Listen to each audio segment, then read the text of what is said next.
bienvenidos a el módulo número 15 del curso de puericultura.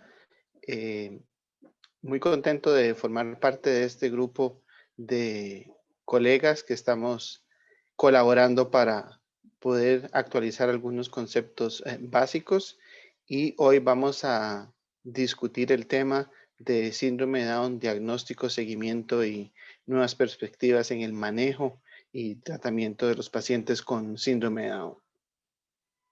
Empezamos un poco con historia sobre diagnóstico y reconocimiento de las características clínicas de los pacientes con síndrome de Down, que se remonta al año 1838, pero no es hasta 1959 que se establece por medio de Jerome Lejeune que la causa o la etiología de este síndrome está relacionado con un número anormal de cromosomas, específicamente con 3 copias del cromosoma 21.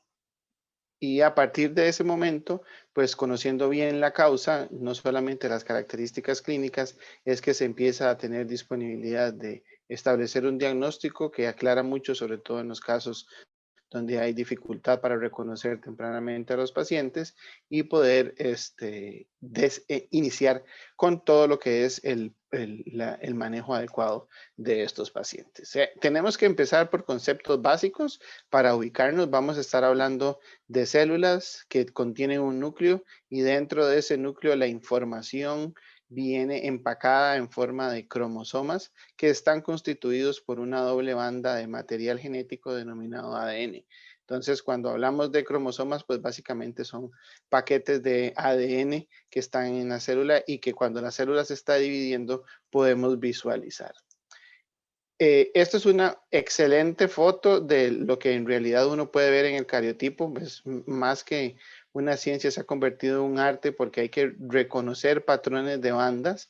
Cuando uno toma la muestra de sangre periférica y establece el cultivo de los linfocitos, cuando esas células están en duplicación, se detiene esa duplicación y se hace una tinción de esa célula. El núcleo va a haber desaparecido en ese momento como una estructura propiamente dicha, y el material genético solamente se va a ver en forma de cromosomas. Esto es un cariotipo normal de un paciente masculino, porque tiene un cromosoma X y un cromosoma Y, y este es un cariotipo de una persona con trisomía 21, y aquí podemos ver 3 copias del cromosoma 21, de ahí el nombre de trisomía 21. Como les digo, esto es un poco mejor definido que lo que normalmente ven los citogenetistas en el laboratorio, y ahora pues se utilizan técnicas de captura con imágenes para poderlos ordenar de una forma rápida, sistemática, y poder analizar muchas células a la vez. En términos generales, es el desorden cromosómico más frecuente en seres humanos y pues es la principal causa genética de déficit cognitivo. Se estima que cerca de un 25% de los pacientes con déficit cognitivo se debe a síndrome de Down, y su incidencia pues cambia un poco dependiendo de los países y algunas circunstancias particulares, pero se estima que normalmente es alrededor de 1 en 600 a 1 en 800 nacimientos. Para poder hablar de síndrome de Down, primero hay que sospecharlo, y una vez que lo sospechamos, pues podemos iniciar toda la odisea diagnóstica con las pruebas específicas para luego enfocarnos en lo que es tratamiento y seguimiento de estos pacientes. Pero para sospecharlo hay que poderlo reconocer, y estos pacientes generalmente presentan hipotonía, hipermovilidad articular. No es porque hay un defecto en el colágeno y que la movilidad de estas articulaciones esté aumentada, sino más bien su poco tono o su bajo tono muscular hace que impresione que tienen una hipermovilidad articular. Tienen baja talla y generalmente hay una ganancia de peso que suele suceder en la adolescencia. A nivel craneofacial, la cabeza es pequeña, la parte posterior de la cabeza y de la cara suelen ser clásicamente aplanadas, los ojos tienen esa inclinación ascendente con los pliegues epicánticos que recuerdan a las razas asiáticas, ¿verdad? O a las etnias asiáticas, ¿verdad? Entonces esos pliegues epicánticos que nosotros en Costa Rica decimos que tiene los ojos como achinados, aunque no es específico de los chinos, sino de todas las personas de origen asiático. Suelen tener un cierre tardío de fontanelas que se ve potenciado por hipotiroidismo, que es importante mencionar y es parte del seguimiento. Entonces, ese cierre tardío, siempre que hay un cierre tardío, tenemos que sospechar hipotiroidismo y la nariz suele ser pequeña con un puente nasal plano. Tiene una tendencia al principio de mantener la boca abierta y que la lengua esté protruyendo, pero no es que la lengua sea más grande que la boca. Generalmente tiende a ser una boca pequeñita con diversas anomalías dentales. A nivel ocular, podemos identificar ya de forma más acuciosa manchas de Brushfield, que es este moteado que aquí con la flecha esbozamos un poquito.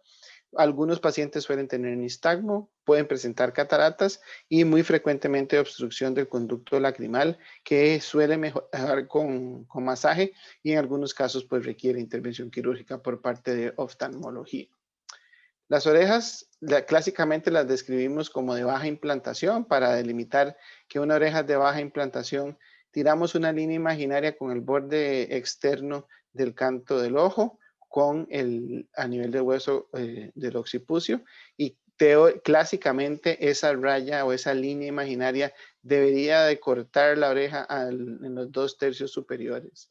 Y en los pacientes con síndrome de Down la implantación es baja y la línea imaginaria pasa sobre el borde superior del hélix de la oreja.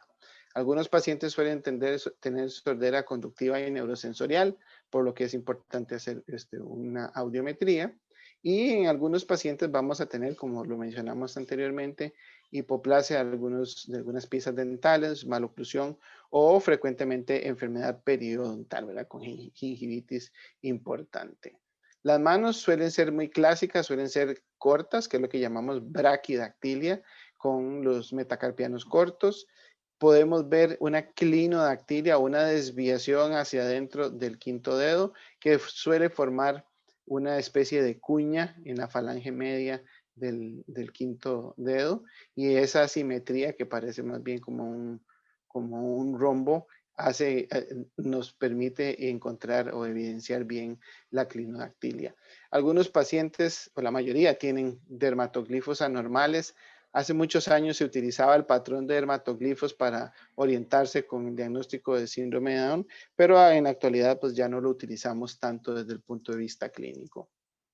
El cuello es bastante corto, algunos pacientes suelen tener tejido redundante, no un francoterigio, pero un cuello más corto con piel redundante.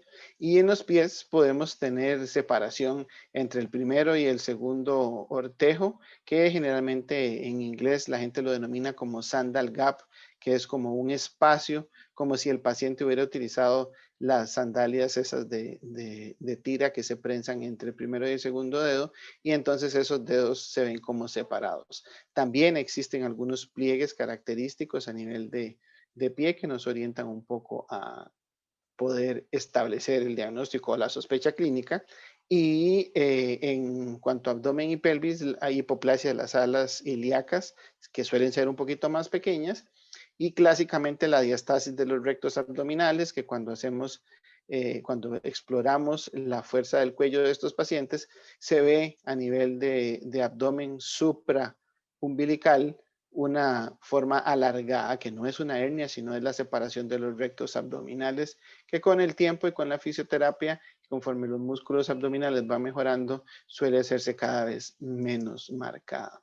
A nivel cardíaco, pues obviamente sabemos de todas las cardiopatías asociadas que pueden tener estos pacientes. La tetralogía de Fallot entre los pacientes con síndrome de Down suele ser una de las características más frecuentes. Sin embargo, hay otras cardiopatías muy frecuentes en pacientes con síndrome de Down, por lo que necesitamos la valoración cardíaca de forma temprana. La valoración cardíaca va a ser muy importante porque va a determinar si ese paciente tiene una cardiopatía compleja, va a comprometer más la evolución de ese paciente en los primeros años de vida. La ganancia de peso va a ser más difícil y la evolución va a ser muy diferente. A nivel de piel, pues como les mencionaba, tiene un cuello corto que da la impresión de que la piel es redundante en la parte posterior del cuello y muchos de estos pacientes tienen cutis marmorata en las extremidades, así como resequedad, hiperkeratosis o alergias. Es muy frecuente. A nivel de cabeza, pues tienen braquicefalia. Si uno pudiera ver como con un drone arriba, desde arriba, la cabeza tiene una forma que es más como cuadrada y el cabello suele ser escaso, fino y suave. Pero eso también varía muchísimo de la etnia en la que nos estemos enfrentando, porque ahí las características étnicas también van a influenciar eso. Pero esto se generaliza más para pacientes caucásicos.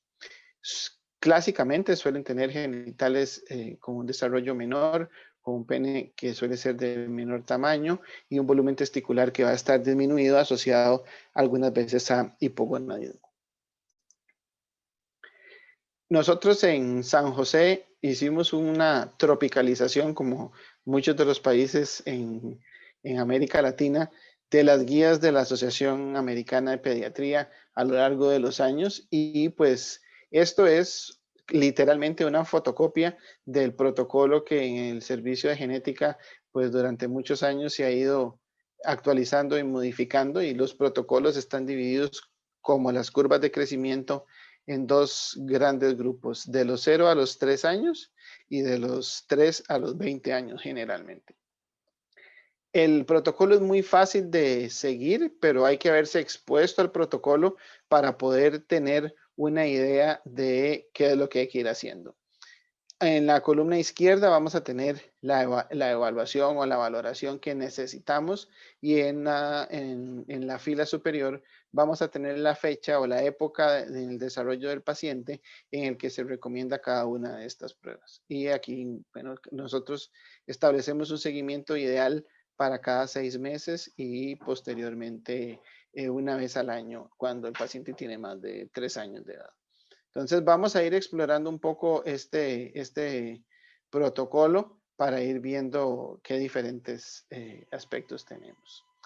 En la parte superior está el cariotipo y la asesoría genética. Necesitamos tener un diagnóstico específico. Es cierto que la mayoría de los pacientes, el 95% de los pacientes, tienen 3 copias libres del cromosoma 21, como lo vimos en el cariotipo inicial, y eso es lo que denominamos una trisomía libre. Vamos a ver más adelante cuál es el origen de esa trisomía libre, pero si no fuese una trisomía libre y fuese una translocación, pues la asesoría genética va a variar, porque el riesgo de recurrencia va a estar cambiando. Si se trata de una trisomía libre, no es necesario estudiar a los padres. Si se trata de una translocación, sí hay que estudiar a los padres para ver si esa translocación es nueva o si fue heredada, porque si es una translocación heredada, el riesgo de recurrencia aumenta.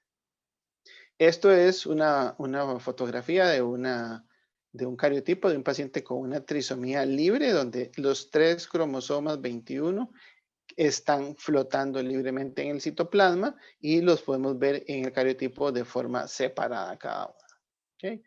¿Por qué sucede esto? ¿Cuál es la causa de este fenómeno? ¿O cuál es el origen? Generalmente, a la hora de producir los gametos, a partir de una célula inicial en el ovario, vamos a terminar con la producción de los gametos. En la meiosis 1, generalmente no se da esa división, y al no darse esa división de forma adecuada, esta célula pasa a tener 2 copias duplicadas del cromosoma 21, esta no hereda ninguno. Posteriormente, esta otra célula queda con 2 copias simples de ese cromosoma 21, y al unirse con el espermatozoide, pues vamos a tener 3 copias del cromosoma 21. No siempre sucede a nivel materno, pero hay una mayor predisposición. ¿Qué factores hacen que esta disyunción no se dé? La edad avanzada de los padres, y reconocemos como edad avanzada en las mujeres más de 35 y en los hombres generalmente posterior a los 32, 33 años. Son causas multifactoriales no controlables. No es que el paciente hizo o dejó de hacer algo para que sus gametos se produjeran, perdón, esta mal disyunción de los gametos. No es algo prevenible y no hemos reconocido todavía ninguna causa que nos permita identificarlo. Y es muy importante hablar con los papás y mencionarles que no es nada que durante el embarazo se hizo o se dejó de hacer, que no se puede prevenir y que no es fácil de detectar prenatalmente con solamente el ultrasonido. A pesar de que hay gente que se ha especializado y hay unas guías internacionales para seguimiento con ultrasonido, pues es muy dependiente del operador y pues a veces las características no son tan visibles en las valoraciones de ultrasonido. Desde otro punto de vista, ¿verdad? Aquí lo podemos ver. Cada uno de estos cromosomas duplicados debería de ir a cada una de estas células. No se separan, los dos van a una misma célula y esa célula va luego a dividirse y va a producir a nivel de segunda división las dos copias del mismo cromosoma, que al unirse con el otro gameto, pues van a generar 3 copias finalmente. ¿Okay? Entonces esa no disyunción también se puede, aquí donde lo vemos que están los dos cromosomas duplicados, se deberían de separar y al no separarse los dos quedan juntos. Eso es lo que se llama no disyunción. Aquí vemos abajo una disyunción completa y aquí arriba una no disyunción terminando uno de los gametos con dos copias del mismo cromosoma. ¿Okay? La otra causa frecuente de que tengamos 3 copias totales o parciales del cromosoma 21 son las translocaciones y corresponde más o menos a un 3 a un 4% de los casos. La mayoría de las translocaciones son lo que llamamos translocaciones robertsonianas y se dan entre un cromosoma 21 y alguno de los otros cromosomas acrocéntricos que son el 13, el 14, el 15 y el 22. Cuando hay una translocación, sí se debe estudiar a los padres para establecer el riesgo de recurrencia y a veces tenemos una translocación de nuevo, o sea que encontramos una translocación en el paciente, pero en los padres no la podemos identificar y en esos casos, pues si los padres están sanos, el riesgo de recurrencia sería similar al establecido para una trisomía libre, ¿okay? Que es generalmente como un 1%. La translocación balanceada, si se identifica en alguno de los padres, va a poder aumentar el riesgo de recurrencia un poco más. ¿Ok? Y pues dependiendo de la translocación y si sea de origen materno o paterno, pues uno puede establecer con tablas cuál es ese riesgo. Entonces acá podemos ver una ilustración de cómo hay translocaciones. Aquí estamos cromosoma 14 y cromosoma 21, donde hay dos copias y aquí en la imagen de la izquierda estamos viendo una translocación balanceada porque hay dos copias correctas del 14 y dos copias correctas del 21 y recordemos que estas partes del cromosoma que no están acá se llaman satélites y no tienen genes de forma abundante. Entonces, la parte inferior es la parte de este cromosoma, la que contiene la mayoría de los genes, y aquí estaría este cromosoma completo y aquí estaría desde un punto de vista de carga de genes completo. Y los hijos, pues pueden tener hijos normales, pueden tener hijos con monosomías o trisomías parciales, ¿verdad? Y generalmente si entonces es muy importante. Vamos a tener aquí sería una monosomía del 21, pues básicamente esto no es viable. Podemos tener una trisomía que es la causa del síndrome de Down o lo que encontraríamos en los pacientes con síndrome de Down y una translocación balanceada igual que el padre que sería básicamente un portador de la translocación balanceada. ¿Okay? Y así es como los citogenetistas logran evidenciar que hay dos o tres, un cariotipo normal o que hay un cariotipo con una translocación robertsoniana. En este caso hay una translocación robertsoniana entre el 14 y el 21 y se ve el pedacito del 21 sobre el 14 en uno de los padres. Y aquí tenemos un hijo con síndrome de Down, que sería el equivalente a este, una translocación robertsoniana 14-21 con 46 cromosomas, es un varón y tiene un cromosoma extra, que es el 21 que está aquí arriba. Este que está aquí arriba lo vemos correspondería a este que está aquí abajo. ¿Okay? Existe otro fenómeno que se da en pacientes con síndrome de Down y es el mosaicismo. Voy a poner aquí abajo las diapositivas para ir explicando un poco más el texto. Se habla de mosaicismo porque se inspira en los mosaicos donde hay una línea de células que tiene una característica genética y hay otra línea de células que tiene otra característica genética diferente. Entonces, pues si lo vemos como los pisos antiguos, ¿verdad? Pues ahora se están poniendo mucho más de moda. Esto que llamamos un mosaico es dos grupos o dos células, dos líneas celulares diferentes. Entonces, acá viene el proceso inicial, un espermatozoide y un óvulo con un contenido cromosómico normal, se fertiliza, el número de cromosomas es el doble y luego la célula debería dividirse en 46 y 46.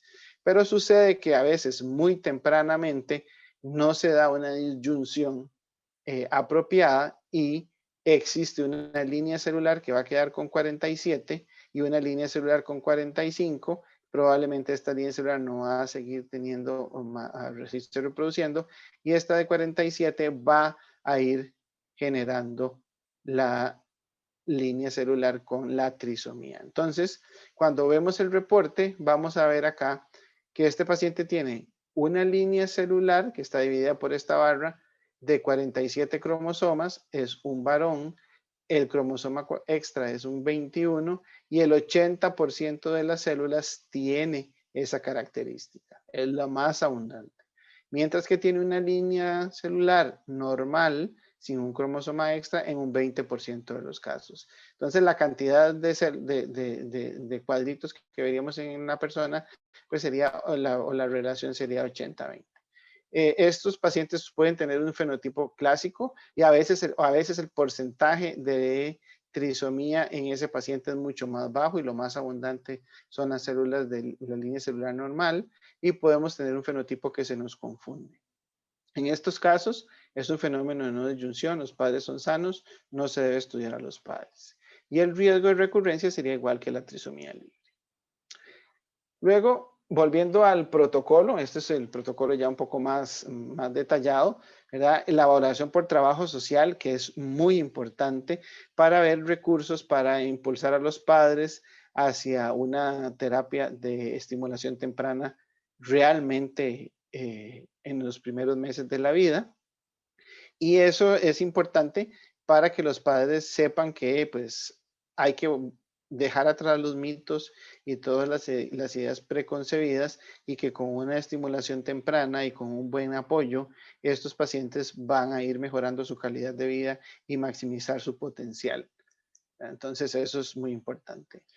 Siempre es importante también en las primeras visitas dar soporte preventivo a los padres, porque generalmente la forma en la que se les hace llegar la noticia no es la forma adecuada, no es el profesional que tiene entrenamiento en dar resultados genéticos anormales quien clásicamente da estos resultados y muchas veces pues le dicen a la mamá, le dan al paciente y de golpe le dicen al papá que tiene síndrome de Down y un embarazo que venía normal, pues sí produce muchísima dificultad a veces de aceptación de los padres y hay que trabajar en ese proceso. Es importante mencionarles que hay que planificar a largo plazo y aquí es muy importante los grupos de padres y las otras entidades de soporte que nos puedan ayudar para que los pacientes tengan acceso adecuado, que tengan los medios para ir a las terapias de estimulación temprana y de fisioterapia y que el paciente pueda ir avanzando como debe ser. Estas son algunas de las informaciones que pueden encontrar para algunos de los grupos de apoyo. Cada país generalmente tiene una asociación, pero además hay una asociación iberoamericana donde muchas de las asociaciones forman parte que da soporte a los diferentes países donde tal vez no haya una asociación tan organizada. En Costa Rica, la asociación se llama ACIDOwn, que es Asociación Síndrome de Down de Costa Rica. Ellos tienen teléfonos, tienen un programa muy robusto y tienen un programa de seguimiento, de apoyo a los pacientes, y están generando charlas regularmente para que los padres se sigan informando y educando de opciones, de terapias, de derechos que tienen los padres, y no marginar al paciente con síndrome de Down como se hacía muchos años. Entonces, ellos hacen énfasis en los aspectos legales de inclusividad y han mejorado muchísimo el acceso de los pacientes, ¿verdad? Y también, pues, dar ejemplos de que los pacientes con estimulación adecuada y con acceso a la educación y con acceso a las diferentes terapias, pues pueden tener empleos y estilos de vida muy similares a los que tenemos la mayoría de nosotros y que van a mejorar la calidad de vida de esos pacientes. También tienen bolsas de empleo donde algunos de estos pacientes puedan ubicarse en trabajo. Entonces sí es muy importante la labor de los grupos de apoyo de padres. ¿Sí? La parte de estimulación temprana, que aquí está básicamente enfocada en tres áreas principales. El área de estimulación temprana como tal, el área de fisioterapia, que ayudaría muchísimo para lo que es actividad motora gruesa, y los programas de educación especial. En Costa Rica, las escuelas de enseñanza especial o los centros de enseñanza especial son el mecanismo público que tenemos de acceso a estos diferentes tipos de terapia antes de que el paciente entre en la edad escolar, porque el Ministerio de Educación Pública, a pesar de que esas escuelas pertenecen al ministerio, no tiene en las escuelas regulares este tipo de servicio en pacientes de menos de 7 años. Como les digo, y sé que hay colegas de todo Centroamérica, cada país tiene sus características particulares y, como decimos nosotros, cada quien mata las pulgas a su propia manera, así que cada país ha ido ideando un mecanismo en el que se le pueda dar el mejor acceso y con mayor facilidad a estimulación temprana, a fisioterapia y educación especial. Pero lo más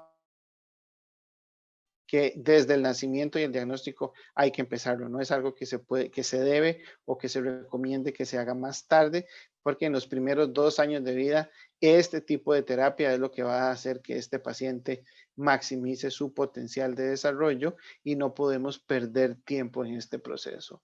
Hemos tenido resultados terribles con COVID porque muchos de estos pacientes han tenido terapias virtuales y no es lo mismo cara a cara, así que COVID nos va a pasar la factura con pacientes con síndrome de Down con un desarrollo no óptimo por terapias entendiblemente menos frecuentes y no persona a persona. Entonces, pues sí, eso es algo que esperamos en los siguientes años post-COVID para ver cómo nos va y cómo podemos hacerlo.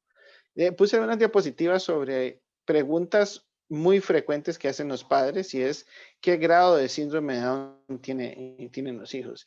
Es que la vecina dice que tiene poco, es que casi no se parece, es que no se le ve mucho. No, pues el paciente, el cariotipo nos va a decir si hay 3 copias o no de cromosoma 21 y si hay 3 copias, indistintamente de la forma, tiene síndrome de Down. Lo que sí hay es una variabilidad en el grado de déficit cognitivo que lo podemos establecer con un coeficiente intelectual y algunos pacientes van a tener un déficit cognitivo de leve, moderado o severo. Y eso va a depender muchísimo de lo que les hablé en la diapositiva anterior de la estimulación temprana en los primeros 2 años de vida.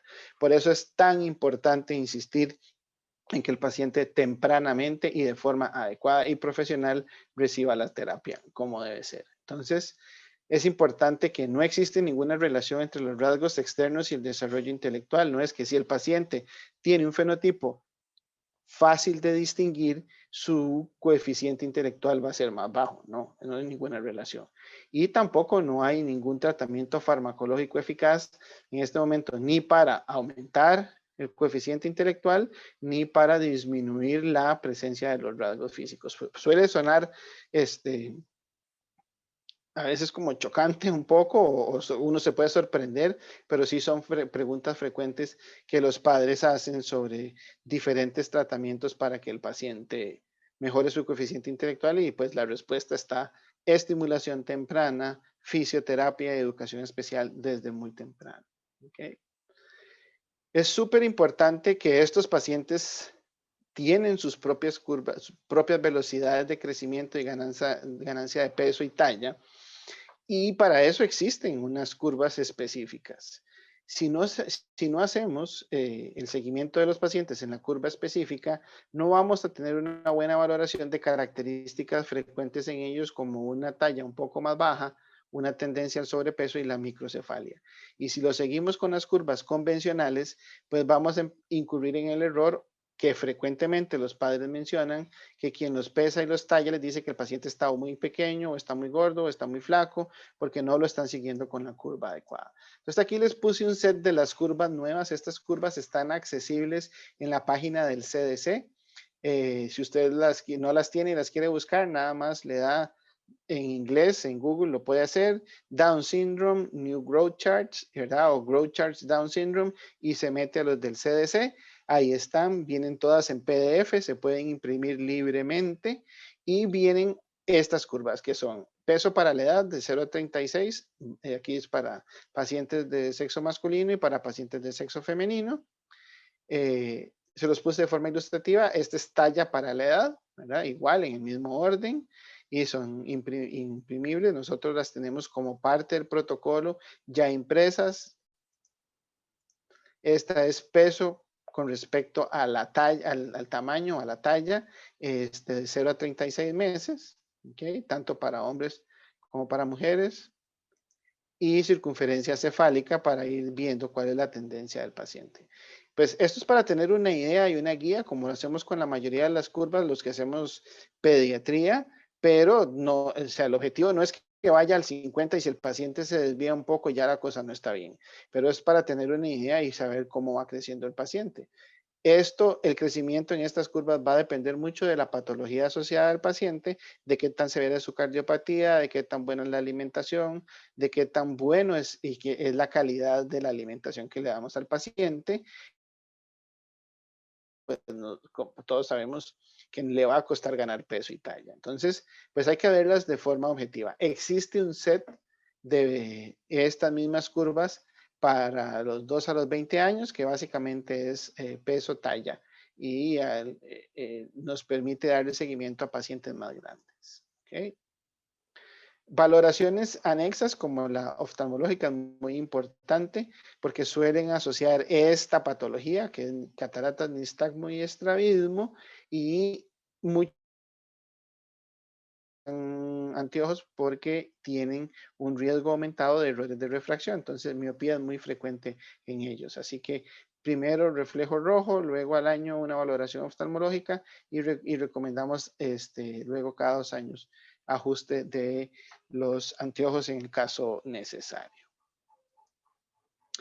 La valoración audiológica también es muy importante porque estos pacientes en un 75% de los casos pueden tener una sordera congénita adquirida, son más propensos a desarrollar otitis media o a tener fusiones en el oído medio que van a comprometer la audición y también pueden desarrollar apnea obstructiva del sueño porque tienen una hipoplasia centrofacial que hace que básicamente las vías sean más pequeñas y cualquier exceso de fluido ahí pues va a hacer que estos pacientes tengan mayor dificultad respiratoria, que se va a ver mucho más comprometido por hipertrofia amigdalina, ¿verdad?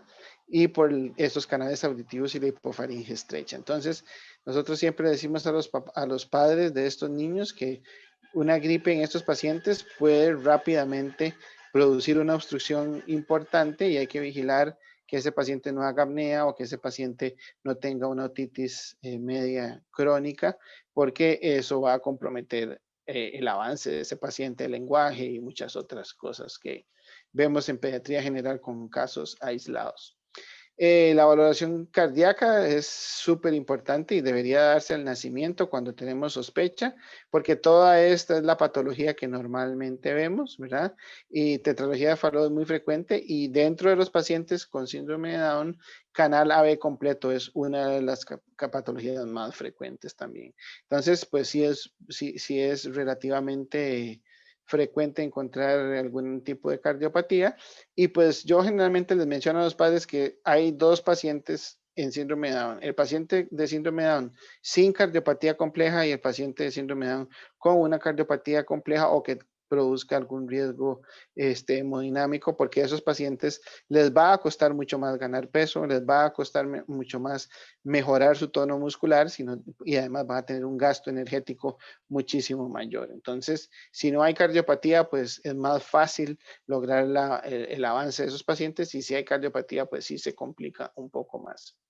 La valoración dental generalmente la recomendamos a los 2 años de edad, y pues siempre la higiene a partir de que aparecen las piezas como cualquier otro paciente, ¿verdad? Pero a veces podemos tener maloclusión que hace que sea más propensos a caries dentales. Y como les decía, desde el nacimiento, ¿verdad? Y cada 6 meses, idealmente hacer valoración de la función tiroidea, porque en un 15% de los casos vemos hipotiroidismo, y eso haría también que se traslape un poco el fenotipo con el hipotiroidismo congénito. ¿Okay? Entonces, generalmente aceptamos valores de TSH hasta 10, y para valores de TSH mayores a 10 empezamos la suplementación con hormona tiroidea, con levotiroxina, de la mano de la valoración del endocrinólogo. Si tenemos una TSH elevada, generalmente es el endocrinólogo quien nos da una mano para poder regular la función tiroidea de estos pacientes. La razón de hacer hemograma relativamente frecuente es porque estos pacientes suelen tener reacciones leucemoides, lo vemos muy frecuentemente al principio de la vida, pueden tener policitemia y un riesgo aumentado con respecto a la población para desarrollar leucemias. Entonces debemos monitorizar los niveles del hemograma frecuentemente, y aquí se recomiendan los diferentes meses. ¿Okay? Es frecuente tener en estos pacientes litiasis vesicular que vemos en el ultrasonido de abdomen, que generalmente van resolviendo de forma espontánea, y simplemente si la detectamos, pues hacemos un ultrasonido un poco más frecuente de lo normal. La razón principal para hacer un ultrasonido de abdomen es detectar las anomalías gastrointestinales, que es lo más frecuente, la estenosis generalmente intestinal mucho más proximal, ¿verdad? Que lo vemos en estos pacientes, y pues algunas veces podemos tener algunas otras manifestaciones del tracto gastrointestinal, aunque no son lo más frecuente, pero sí se han descrito en estos pacientes. Entonces, para ir adelante, pues generalmente lo que buscamos es si hay o no hay atresia o estenosis duodenal, que es una de las causas más frecuentes de vómitos en estos pacientes y de distensión abdominal, que es importante detectar de forma temprana. Y de último, en los primeros 3 años de vida, la valoración de radiografías anteroposteriores, o generalmente hacemos flexión, neutro y extensión de cuello por el riesgo de inestabilidad atlantoaxial y evitar el riesgo de subluxación. También es importantísimo hacer esto ahora que está de moda la equinoterapia, y que ahora quieren subir a todos los pacientes que tienen cierto grado de retraso en desarrollo psicomotor sobre un caballo. Entonces, no debería de haber esa inestabilidad tanto axial en los pacientes que se van a subir sobre el caballo. Entonces,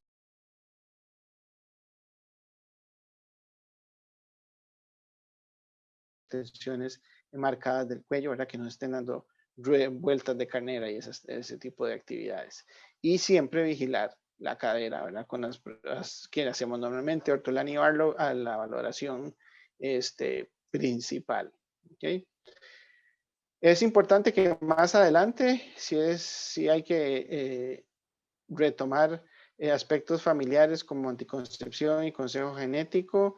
La mayoría de estos pacientes pues tienen un riesgo esperado alto, Hay pocos datos porque no hay un porcentaje de estos pacientes que tengan reproducción activa. Los hombres suelen tener baja fertilidad, aunque las mujeres conservan su capacidad reproductiva.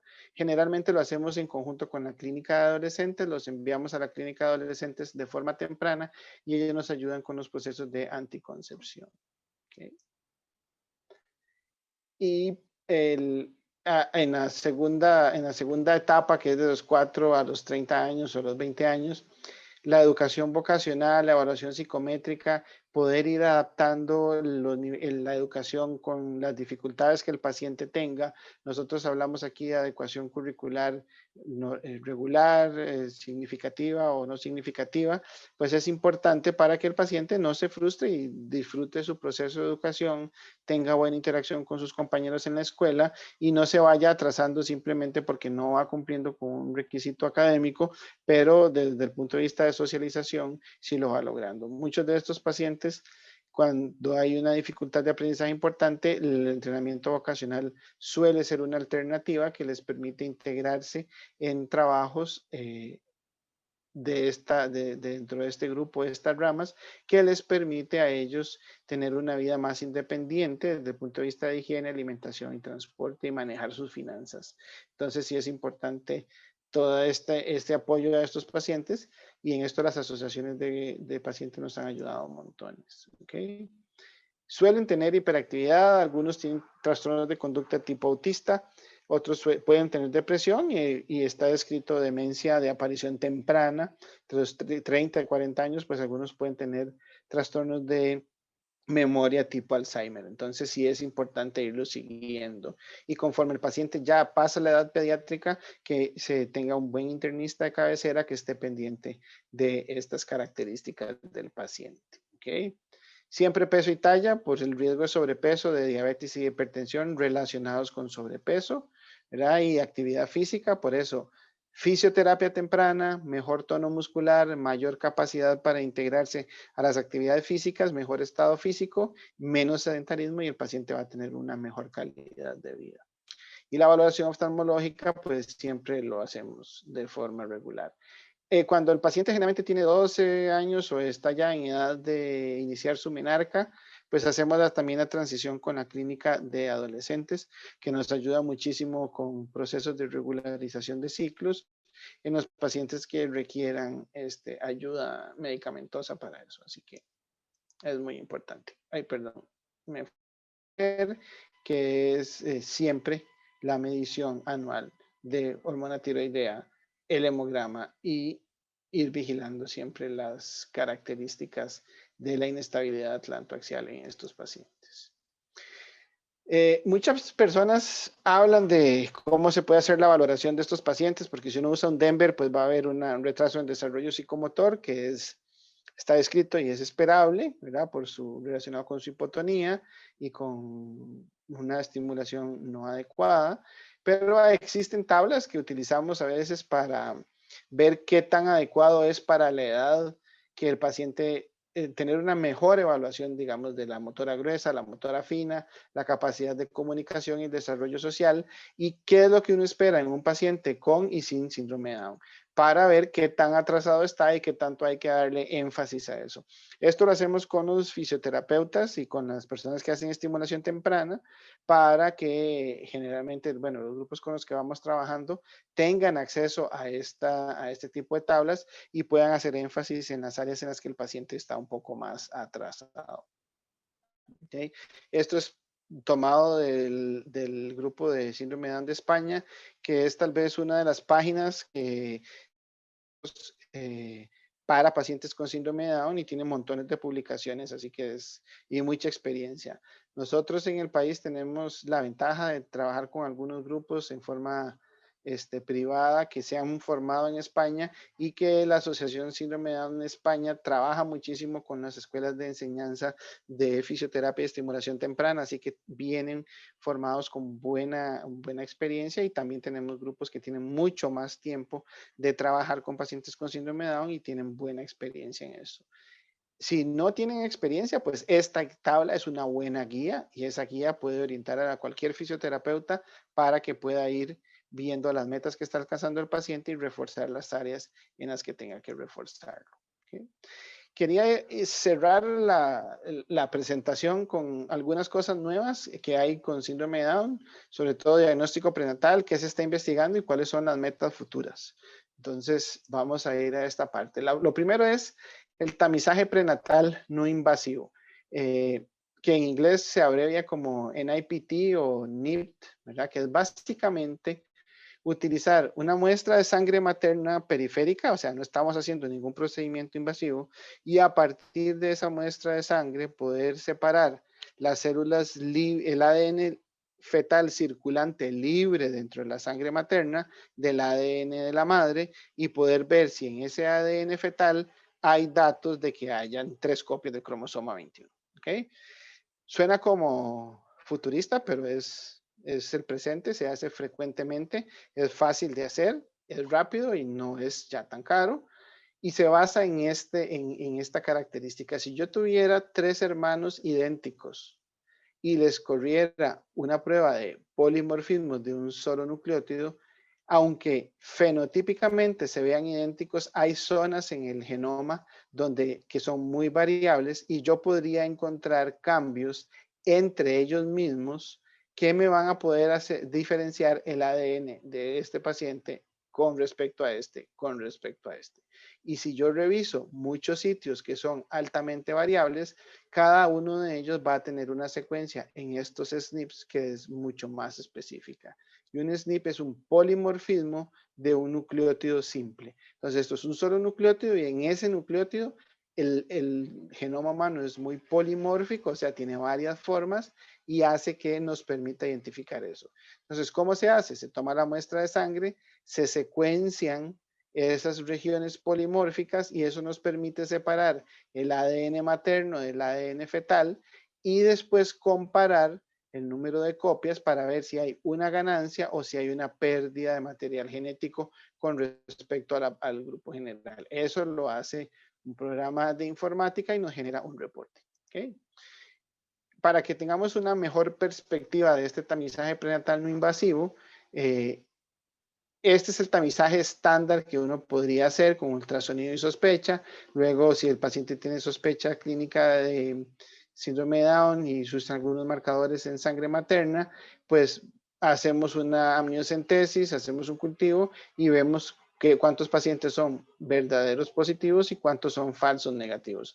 Con el tamizaje estándar obtenemos menos verdaderos positivos, pero muy importante es que tenemos muchos pacientes que son falsos negativos. Entonces, se nos van a escapar pacientes con los métodos de tamizaje regular. Mientras que el tamizaje de ADN libre de células, que es este tamizaje que hacemos, tiene muy pocos falsos positivos, detecta todos los verdaderos positivos, pero no tiene falsos negativos. Entonces, la sensibilidad y la especificidad de esta prueba son realmente importantes. A la izquierda les voy a poner un ejemplo de un paciente que tiene un tamizaje prenatal normal. No es una prueba diagnóstica, es una prueba de tamizaje. Entonces ellos no van a decir tiene o no tiene síndrome de Down, sino lo que les van a decir es que este paciente tiene un riesgo que está bajo o alto. Y si está alto, está dado con una probabilidad o una especificidad bastante importante. Entonces aquí vemos que se diagnostica como paciente de bajo riesgo, se puede determinar el sexo del paciente y esto es una métrica muy importante que es la fracción fetal. Y la fracción fetal nos dice qué porcentaje de todo el ADN que se pudo aislar de esa muestra de sangre materna corresponde al paciente. Al principio la gente lo reportaba y no lo utilizaba mucho, pero es un muy buen marcador de qué tan buena fue la prueba o qué tan confiable es ese resultado, dependiendo de la cantidad de ADN fetal. Uno esperaría que para que la prueba sea confiable sea para arriba de 2.3 o 3% de ADN fetal para poder tener resultados confiables. Y aquí le dice a uno que el riesgo es bajo porque este paciente antes de la prueba, por edad materna, por edad de gestacional, el riesgo de tener síndrome de Down era 1 en 152 y ahora después de la prueba es 1 en 10,000. ¿Okay? O sea que es muy poco probable que tenga síndrome de Down. Y esta prueba también detecta otras trisomías como la 18, la 13, X y ahora, como lo van a ver acá, también lo hacemos para algunas otras microdeleciones como 22q, 1p36, Angelman, que está en el cromosoma 15, Cri-du-Chat, que es 5p menos, y Prader-Willi, que también es en cromosoma 15. Cuando el paciente tiene síndrome de Down, nos van a reportar que tiene un alto riesgo, ¿okay? Y que el riesgo que tiene, ¿okay? No puede decirle a uno, tiene síndrome de Down, pero le está diciendo que el riesgo de que este paciente tenga síndrome de Down es casi el 100%. Y en estos pacientes, pues uno, para confirmarlo, habría que hacer amniocentesis eventualmente, para confirmarlo de forma prenatal. ¿Ok? Entonces, hay una forma rápida, dependiendo de donde uno esté, pues es más o menos cara, y pues se ha ido abaratando el costo y se ha ido haciendo como más frecuente, pero esto no se puede, no lo puede hacer cualquier persona porque hay que explorar muy bien qué va a hacer esta familia con estos resultados, hay que leer la familia y hay que tener experiencia en consejería o en asesoría genética para poder manejar estos datos y orientar bien a las familias, ¿ok? También depende mucho de la legislación de cada país. Esta no es una razón por la que en Costa Rica se pueda optar por una terminación del embarazo. En algunos otros países sí, pero por lo menos en la realidad nacional no es algo factible. Y pues cada país en Centroamérica y el Caribe tendrá su propia legislación, ¿verdad? Para enfrentar estos casos. Entonces, pues no se puede generalizar, pero sí hay que saber cómo manejar estos datos porque va a dar información. La mayoría de la riqueza de esta prueba está orientada hacia si tenemos un paciente con un riesgo alto de síndrome de Down, disparemos todas las valoraciones prenatales para minimizar la morbimortalidad de estos pacientes y estar listos por si viene con una cardiopatía compleja porque le hicimos un ecocardiograma prenatal que nazca en una unidad de neonatos de un hospital principal para que el traslado no sea complicado, para que no haya riesgos, para que se intube rápidamente, para que se le dé el soporte cardíaco necesario, que se le dé la terapia antifalla y ese paciente no sufra. ¿Okay? Entonces, es importante maximizar todos los recursos que esta prueba nos puede permitir tener con antelación. La familia se puede preparar y el proceso de nacimiento y seguimiento va a ser muchísimo más eficiente y eficaz. Entonces, sí ha cambiado muchísimo, no para terminación del embarazo, pero sí para prepararnos en los países donde el recurso de terminación del embarazo legalmente no está disponible, poder orientar mejor a estos pacientes, que suele ser realmente un evento de aparición súbita al nacimiento sin que haya una manifestación previa o por lo menos la sospecha prenatal. Esto es lo que se está investigando un poco, ¿verdad? Cómo ir mejorando, ¿verdad? Lo que es la capacidad de adaptación, manejo de características conductuales como se están buscando algunas otras formas para frenar un poco el proceso de Alzheimer en estos pacientes con modificación de algunas proteínas, ya sea tanto a nivel de sangre como a nivel cerebral.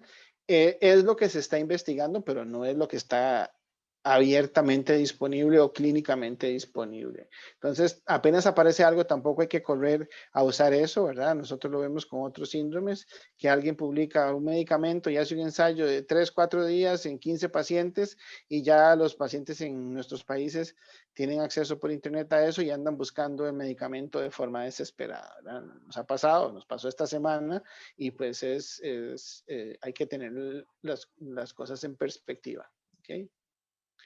Luego hay muchos modelos animales, sobre todo a nivel de este pez que se llama el pez cebra, que es un modelo de reproducción muy rápida que permite muy buenos expresión de genes, puede uno encender o apagar genes fácilmente, y también los modelos murinos que tienen una mayor similaridad por ser mamíferos con el ser humano, para ir estudiando en estos modelos muchas de las nuevas terapias. Estas son las metas hacia futuro, ¿verdad? Lo más importante desde el punto de vista clínico es retomar el control adecuado de estos pacientes, tener un protocolo nacional, hacer que el protocolo lo deberían de poder seguir la mayoría de los pediatras. Hay algunas cosas que sí requieren al genetista, interpretación de algunos resultados y dar noticias y explicar, pero el protocolo está diseñado para que el seguimiento lo haga pediatría general, que es lo que hace la mayoría de los lugares en Norteamérica. Poder hacer un diagnóstico temprano, o sea, que haya sospecha temprana, que se mande el paciente, que se empiece con todo el diagnóstico temprano y la terapia temprana, proveer esas guías de soporte, ¿verdad? Un programa de una clínica de demencia, entonces esos pacientes ya en edad adulta se pueden referir a ese centro en neurología y pues lo que se está buscando es ver cómo con terapias prenatales prevenir el déficit cognitivo por la expresión extra de los genes del cromosoma 21. Esta es alguna de la bibliografía, como les digo, esto es una adaptación o una tropicalización de la guía de la Academia Americana de Pediatría y además, bueno, le fuimos poniendo un poco más de bibliografía y cosas nuevas, pero eso fue lo que el equipo de genética del Hospital Nacional de Niños pues ha venido trabajando durante mucho tiempo. Pues me hubiera gustado que todos estuvieran aquí, pero bueno, obviamente no se puede hacer de esa forma, pero esto no es el trabajo de una persona, sino es el trabajo de un equipo, involucra trabajo social, involucra enfermería, involucra toda la parte de soporte, toda la unidad de desarrollo, tiene que ver endocrinología y todos los diferentes profesionales del servicio de genética, los pediatras que colaboran con nosotros y los genetistas que forman parte del servicio. Entonces, esto es básicamente lo que habíamos preparado para el día de hoy, que es una actualización de el manejo adecuado de pacientes con síndrome de Down, que es una patología muy frecuente y que vamos a estarnos enfrentando en el quehacer diario en cualquiera de los diferentes escenarios donde estemos trabajando.